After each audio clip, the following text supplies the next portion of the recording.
आझादनगर पोलिसांनी तेढ निर्माण करणारी पोस्ट करणाऱ्या आरोपीस ठोकल्या बेड्या। याबाबत वृत्त असे की इंस्टाग्राम आणि फेसबुक या समाज माध्यमांवर दोन समाजात वितुष्ट निर्माण होऊ शकेल अशी पोस्ट प्रसारित केल्याच्या संशयावरून पोलिसांनी एकास पुणे येथून अटक केली आहे।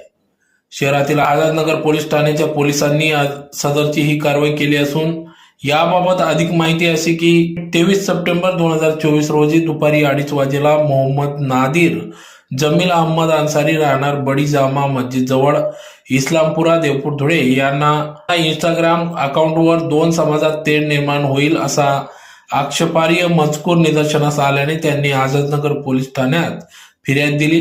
पोलिसांनी या प्रकरणी गुन्हा दाखल केला। या गुन्ह्याच्या अनुषंगाने पोलीस निरीक्षक निवृत्ती पवार यांनी तात्काळ सहाय्यक पोलीस निरीक्षक ठाकूर, पोलीस उपनिरीक्षक सुरवाडे